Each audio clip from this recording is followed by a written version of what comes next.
Morning, people, and welcome to Tokeys Plot Politics. Today, I want to go over misguided blame.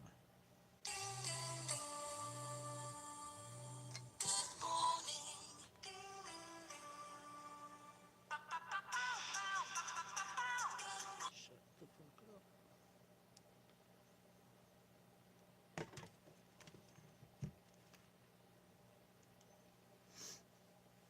Alarm for school.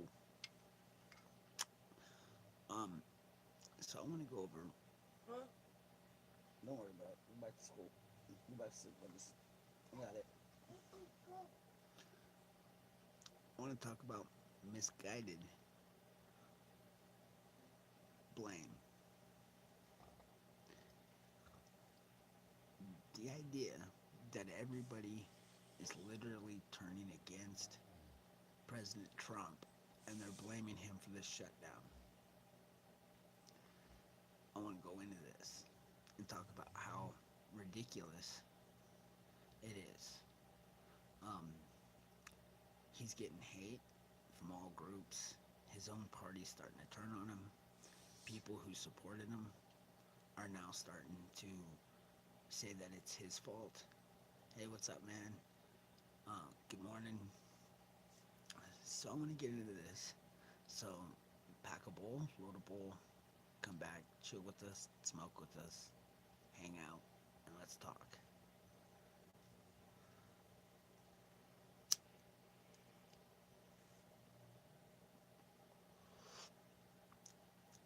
For anybody who's gonna watch this later, this is my 5 a.m. smoke for all political show. I want to get right into it. You know, as we look around, I've seen a lifetime of failed administrations.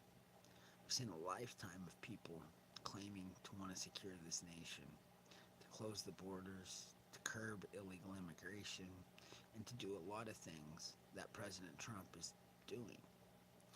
Um, I don't think anybody's ever done it so brashly.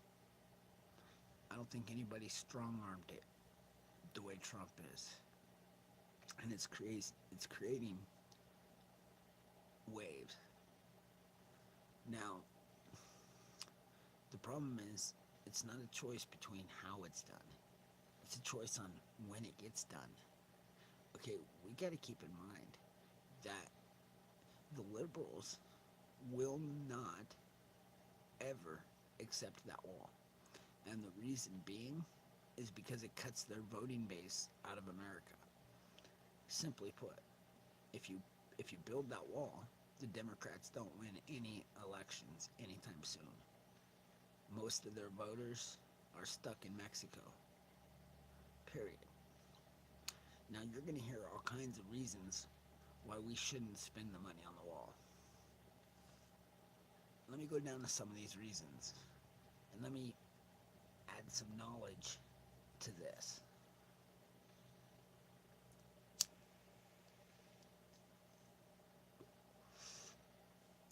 The first excuse they say is $5 billion.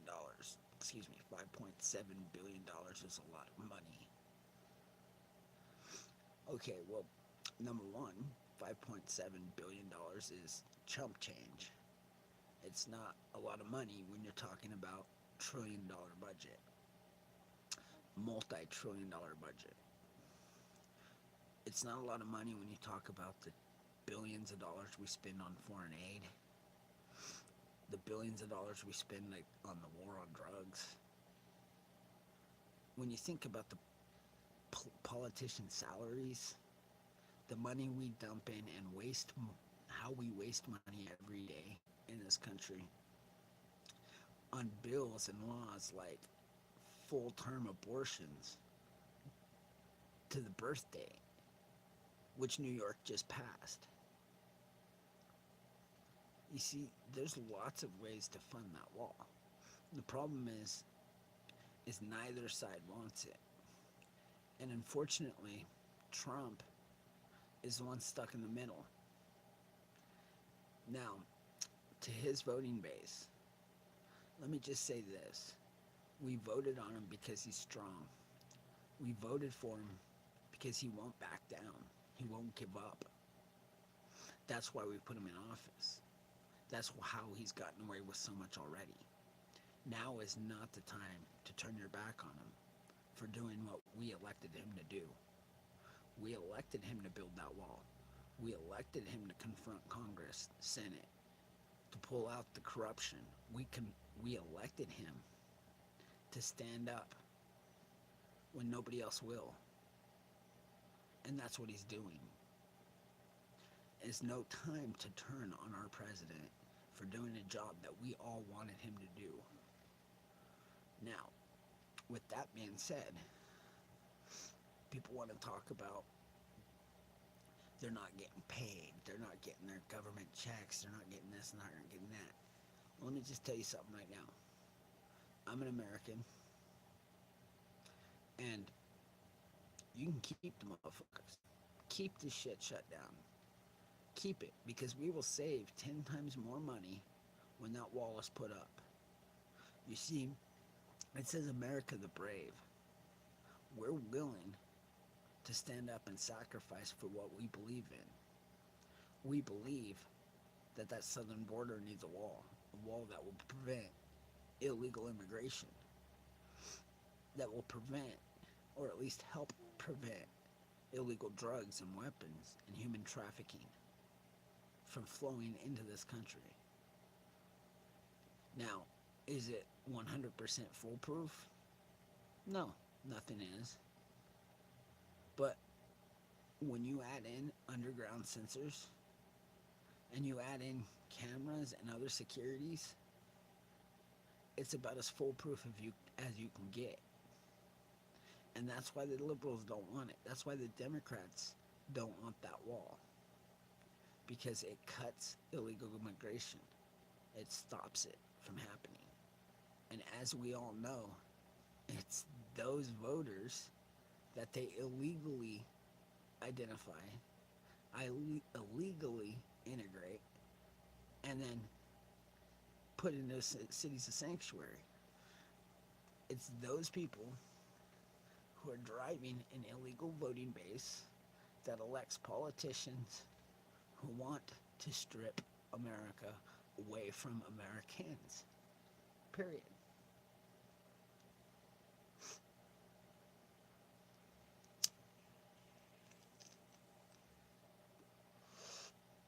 They say, what's the point of a wall when you can catapult, when you can crawl drugs underneath in tunnels?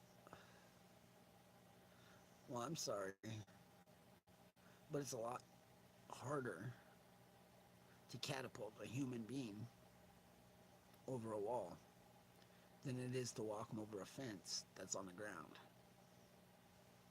It's a lot harder to force a person to crawl on their hands and feet for miles underneath the ground when they can be forced to walk right over a fence that's on the ground. See, there's parts of this country, parts of that border that don't need there's parts of that border that don't need to be talked about as in secure. What I mean by this is there's parts of that border where that wall is completely on the ground and people are just walking over it because it's just about Mexico and nothing else. Just screams that it's a racist thing they can do and get away with, just like the innocent children they just made the military shoot and kill. Okay, now here's the thing, man. First of all, I'm gonna go right here. It's not just Mexicans coming across that border. Okay, we've had terrorists from Syria, Afghanistan. We've had people realize from all over the world how easy it is to walk across that border. And we've had people come across that border. It's not just that, it's the Venezuelans coming up through Mexico, through the caravans. Mexico, the border has become so weak that every other country in the world knows how to come into our country back door. It's not just the Mexicans. However, 11.5 million Mexicans came here illegally. They infiltrated our school system, our judicial system, our economy. They took jobs. Their kids got on welfare.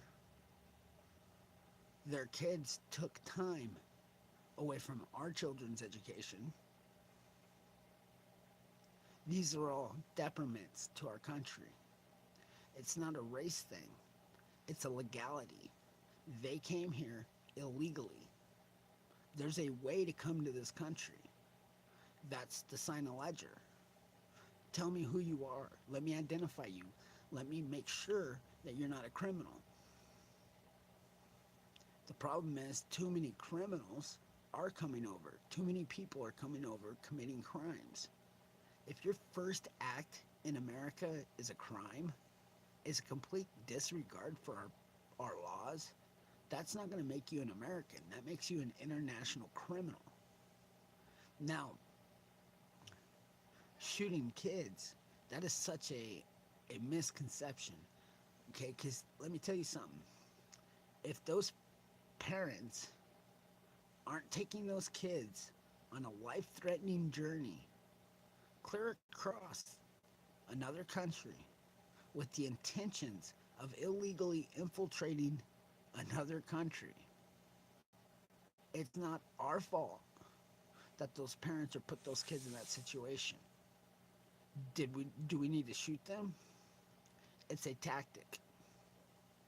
If you allow children to be in that position, then you that's just how it is. Okay, it's the problem is it's like when your kids do something bad and none of them want to admit to what you're doing. Okay, what do? You punish all of them until you figure out who did it. That way you know you got the right one. Okay, the funny thing is nobody's talking about how Mexico wants the wall. Nobody's talking about how the Mexican president has got no problems with the wall except he don't want to pay for it. Okay, you don't think Mexico is upset about watching its citizens want to evacuate its country and go to America? You don't think Mexico wants its citizens there? It's the Honduras, the Cubans, the Latinos, the Mexicans. They're all coming up. They're all coming in.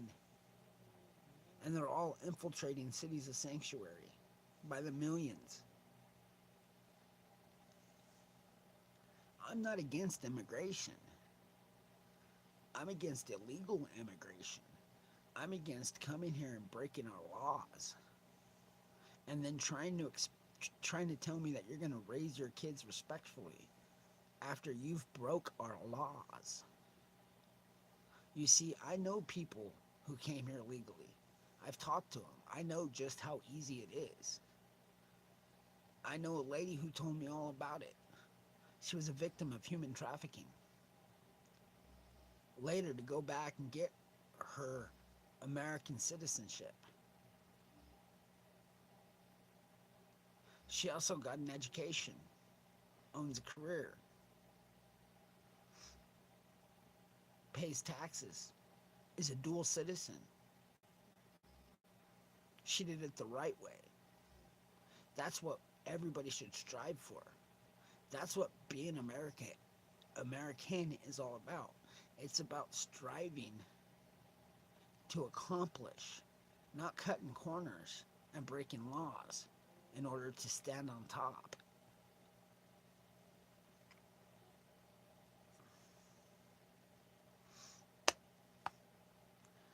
And I'm so sick of the idea that, oh, let's use children in this narrative. Okay, first and foremost, these children should have never been put in this position. I would never think about marching my little kids clear across the country knowing that there's potential risks, life-threatening risks.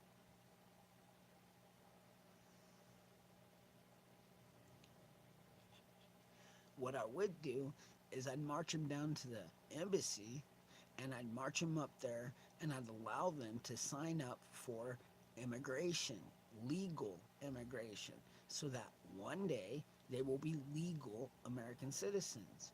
That's what I would do. I wouldn't march them across the borders illegally so that they can get shot, killed, raped, murdered, whatever it might be. I'd do it the right way. Do you see those signs up there with the Hispanics for Trump?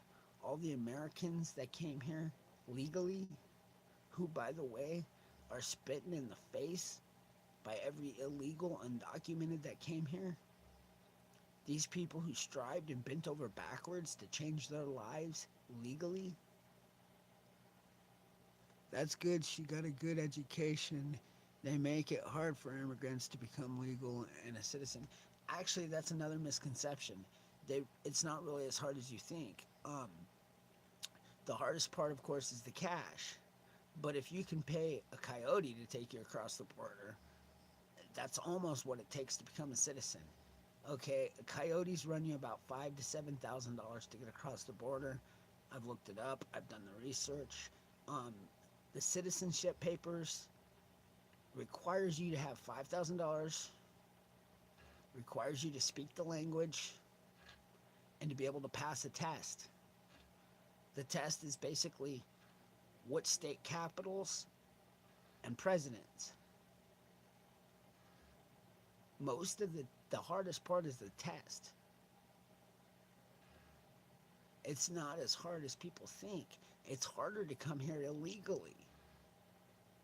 It's more dangerous. Plenty of people sign up and come here legally. Plenty of people sign up for visas, work visas. Plenty of people come here and then decide they love it here. And then they re-register or they re-sign up for citizenship. There are legal ways to do it.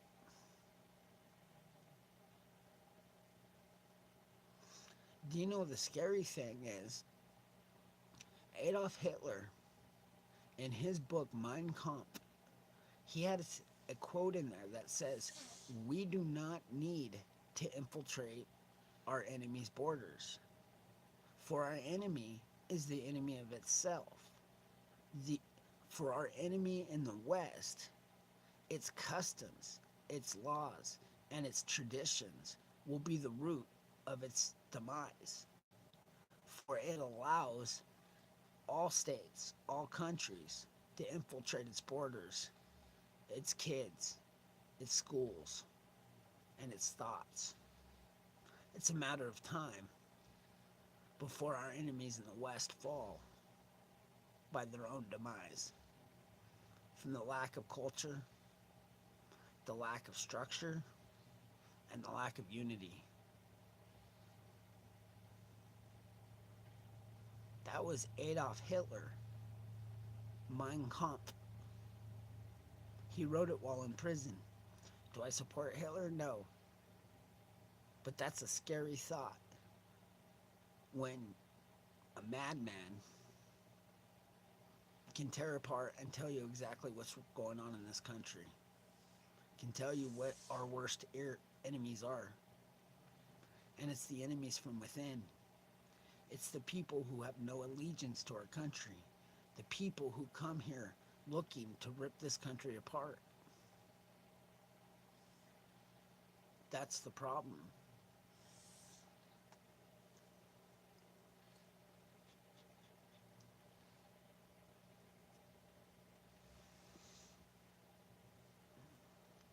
Now, in order to understand and generate an opinion about something, you have to research. I and I strongly advise every American to know what's going on, to see the ramifications of allowing the status quo. You see, remember, keep in mind, there's only one person trying to do anything.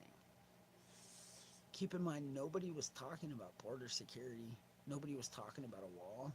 Nobody was talking about fixing illegal immigration before Trump brought it up. Which means that if Trump didn't bring it up, it'd be status quo. And there's the biggest problem.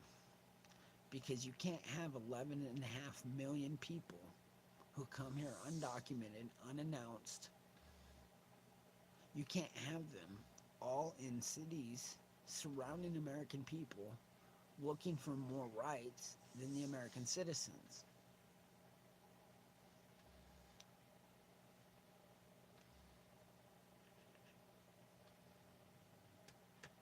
Time to smoke a bowl.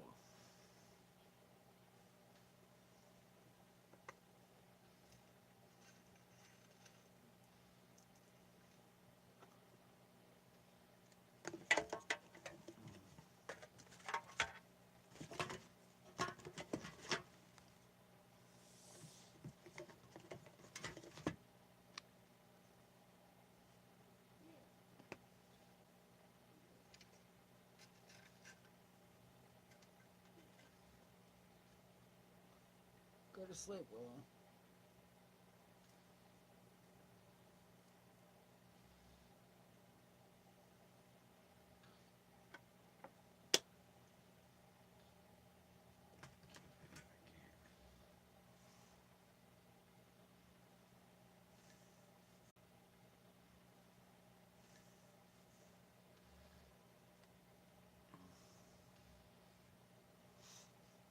Okay, so as you know, the Democrats want to blame Trump for the shutdown, saying that it's an ego. It's the only reason he's doing it, because he wants to prove that he's tougher than Pelosi. And then you got Pelosi that wants to do the same. And nothing is getting done. The shutdown will continue. And Trump's not going to give in until he gets his wall. Pelosi isn't even offering reasonable things. Keep in mind, Trump offered DACA. Trump offered things that most Democrats would jump over. I just thought of this. How cool would it be if you could invite people to go live with you? No doubt. I wish you could on here, or see likes and stuff like that. That'd be cool. I'm still kind of learning it, but I agree that would be cool.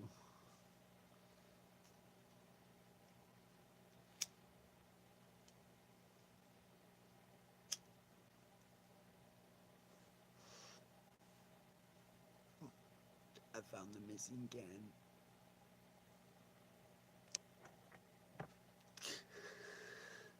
We got so many cans of pot. It's not funny.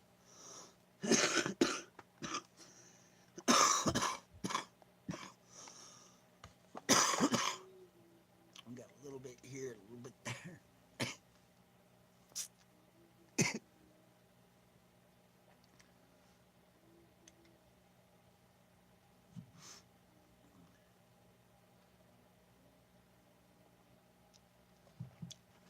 My littlest is trying to wake up.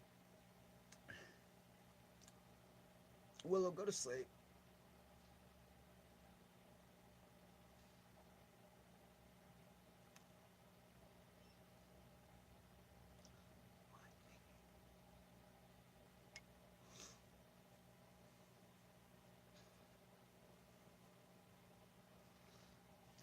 I'm the only one here that gets up at 5. Hell, I get up at 3:30.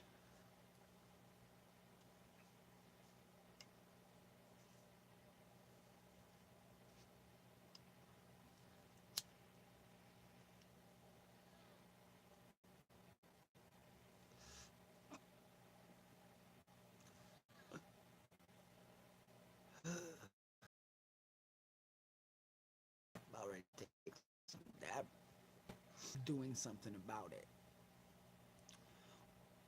We need to blame the people who have had the opportunity and done nothing. Or we blame the people who continue to do nothing. Okay?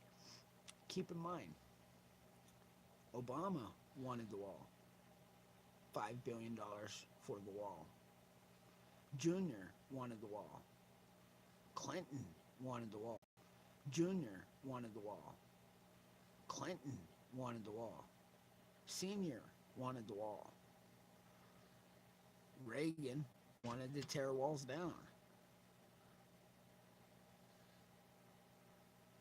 Carter is the one that opened the damn borders. So, if you go down the list, Carter, a Democrat, Reagan, Republican, Senior, Republican, Clinton, Democrat, Junior, Republican, Obama, Democrat. They've all had a chance to build that wall. They've all had a chance to shut the government down. They've all had a chance to force to shut the government down. They've all had a chance to force Congress and Senate to do it. And none of them have. And yet we blame the one president who said he was going to do it, campaigned on it, promised his voters, and then went out, stood up to the plate,